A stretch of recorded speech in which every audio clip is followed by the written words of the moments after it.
ରାଜ୍ୟରେ ତାତି କମିଛି, ଆଗକୁ ଆହୁରି କମିବ, କିନ୍ତୁ ଗରମ ଗୁଳୁଗୁଳି ଜାରି ରହିପାରେ। ପଶ୍ଚିମ ଓଡ଼ିଶାରେ ତାତିରୁ ତ୍ରାହି ମିଳିବା ଆଶା କମ୍, ତେବେ କାଳବୈଶାଖୀ ପ୍ରଭାବରେ ବହୁ ସ୍ଥାନରେ ବର୍ଷା ହୋଇପାରେ। ଶନିବାର ପଶ୍ଚିମ ଓଡ଼ିଶା ଓ ଆଭ୍ୟନ୍ତରୀଣ ଓଡ଼ିଶାର ବିଭିନ୍ନ ସ୍ଥାନରେ ଘଡ଼ଘଡ଼ି ସହ ବର୍ଷା ସମ୍ଭାବନା ରହିଛି। 50ରୁ 60 କିଲୋମିଟର ବେଗରେ ପବନ ବହିପାରେ। ଏଥିପାଇଁ ସୁନ୍ଦରଗଡ଼, ଝାରସୁଗୁଡ଼ା ଓ ସମ୍ବଲପୁର ପାଇଁ ଅରେଞ୍ଜ ୱାର୍ଣ୍ଣିଂ ଜାରି ହୋଇଛି। କାଳବୈଶାଖୀ ପ୍ରଭାବରେ ଉପକୂଳ ଓଡ଼ିଶା ଓ ଦକ୍ଷିଣ ଓଡ଼ିଶାର ବିଭିନ୍ନ ସ୍ଥାନରେ ଘଡ଼ଘଡ଼ି ସହ ବର୍ଷା ହୋଇପାରେ।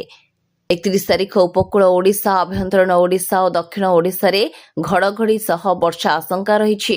4 ତାରିଖ ଯାଏଁ ଉତ୍ତର ଓଡ଼ିଶା ଓ ଦକ୍ଷିଣ ଓଡ଼ିଶାରେ ବର୍ଷା ହୋଇପାରେ। ଶୁକ୍ରବାର ବଲାଙ୍ଗୀରରେ 43.1, ଟିଟିଲାଗଡ଼ରେ 43, ସମ୍ବଲପୁରରେ 42.2, ଭବାନୀପାଟଣା ଓ ନୂଆପଡ଼ାରେ 41.8, ବୌଦ୍ଧରେ 41.5, ପାରଳାଖେମୁଣ୍ଡିରେ 41.2 ଡିଗ୍ରୀ ରେକର୍ଡ ହୋଇଛି।